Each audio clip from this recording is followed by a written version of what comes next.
Welcome to Black Mirror horror. दोस्तों, आज की कहानी हमें सीमा जी ने भेजी है। ये कहानी उनके और उनके पति के साथ घटी एक सच्ची घटना पर आधारित है।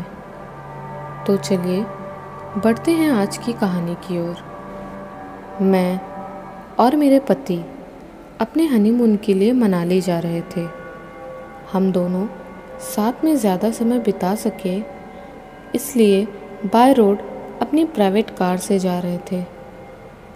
हम लोग सुबह सुबह ही निकल गए थे मनाली के लिए।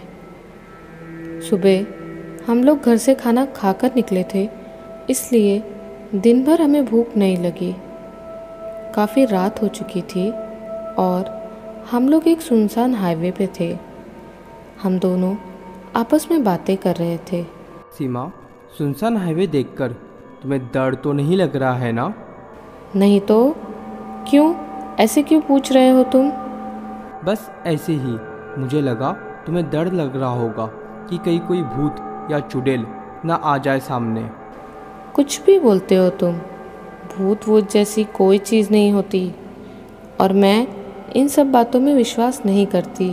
ठीक कहा, मैं भी इन सब में विश्वास नहीं करता, बस तुमसे मजाक कर रहा था। थोड़ी दूर और ड्राइव करने के बाद हम दोनों को बहुत ज़ोर की भूख लगती है। राजेश, बहुत भूख लग रही है, क्या तुम्हें नहीं लग रही?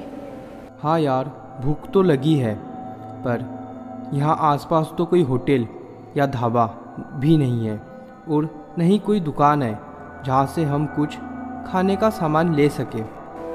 देखते हैं, शायद आगे कुछ मिल जाए।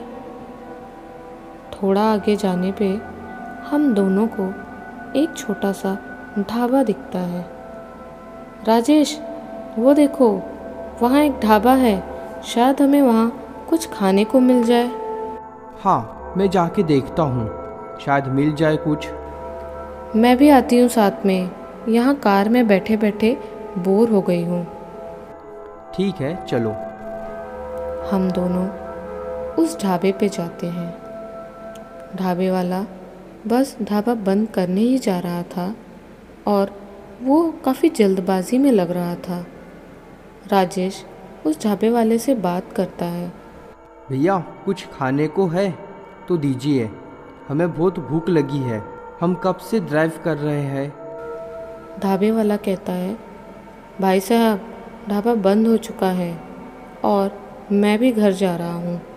12 बजने वाले हैं और आप सब भी यहाँ से जितनी जल्दी हो सके चले जाओ, वरना मारे जाओगे। वो आएगी और आपके पति को ले जाएगी। कौन ले जाएगी मेरे पति को? क्या बकवास कर रहे हो भैया? देखो, हमें बहुत ज़ोर की भूख लगी है, प्लीज़ कुछ खाना दे दो, हमें चाहे तो पैसे एक्स्ट्रा ले लो। ढाबे वाला पैसों की बात सुन के सोचने लगा और जल्दी से हमें खाना पैक करके दिया और पैसे लेकर दुकान बंद करके वहाँ से चला गया। हम दोनों जब खाना लेकर अपनी कार की तरफ बढ़ रहे थे, तब हमें ऐसा एहसास हो रहा था जैसे कोई हमारे आसपास चल रहा है। हम जैसे जैसे अपनी कार के नज़दीक जा रहे थे, हमें कोई हमारी कार के पास खड़ा दिख रहा था। जब हम दोनों अपनी कार के पास पहुँचे तो हमने देखा कि कार के पास दुल्हन के कपड़ों में सजी एक सुंदर लड़की खड़ी है। उस लड़की को देख के हम हैरान हो गए। फिर मैंने उससे पूछा, तुम कौन हो और यहाँ क्या कर रही हो? उसने कहा, मेरी आज शादी हुई है और मैं बारात के साथ अपने ससुराल जा रही थी। मैं टॉयलेट के लिए रास्ते में उतरी और गलती से बारात चली गई। उन्हें लगा मैं पीछे गाड़ी में बैठी रहूँगी। बारात ज़्यादा दूर नहीं गई होगी, आप मुझे थोड़ा आगे तक छोड़ देंगे तो बहुत मदद होगी। हमने सोचा, यहाँ इतनी सुनसान रास्ते में इस वक्त इस लड़की को अकेले छोड़ना ठीक नहीं, इसलिए हमने उसे कार में बिठा लिया। रास्ते में हम दोनों उस लड़की से बातें कर रहे थे, पर वो लड़की एकदम चुपचाप थी, बस नीचे की ओर देखे जा रही थी। मैंने उसके कंधे पर हाथ रखा तो उसने अपना सर ऊपर किया। वो एकदम बदल चुकी थी। उसका चेहरा पूरा कुचला हुआ और डरावना लग रहा था। मैं और मेरे पति बहुत डर गए उसे ऐसे देख। वो ज़ोर ज़ोर से हंस रही थी और बोल रही थी, सारे पति मरेंगे, कोई नहीं बचेगा, सब धोखेबाज होते हैं, तेरा पति भी नहीं बचेगा। अचानक गाड़ी की स्पीड तेज़ हो गई और गाड़ी एक पेड़ से टकराई। मुझे बहुत चोट आई थी और मेरी आंखें धीरे धीरे बंद होने लगी थी। मैंने देखा कि वो चुड़ैल मेरे पति को घसीटते हुए ले जा रही थी। उसके बाद जब मुझे होश आया तो मैंने देखा कि मेरा सर मेरे पति के गोद में था और मेरे पति ने बताया कि हमारे सच्चे प्यार की वजह से उस चुड़ैल ने मुझे छोड़ दिया।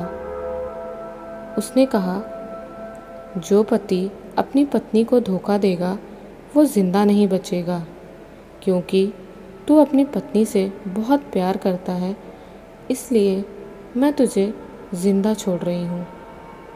अगले दिन हमें उसी ढाबे वाले से पता चला कि शादी के बाद जब वो लड़की बारात के साथ अपने ससुराल जा रही थी तो रास्ते में इसी जगह पे उसके पति ने उसको मारकर जंगल में फेंक दिया था, क्योंकि उसने सिर्फ दहेज में मिले पैसों के लिए उस लड़की से शादी की थी।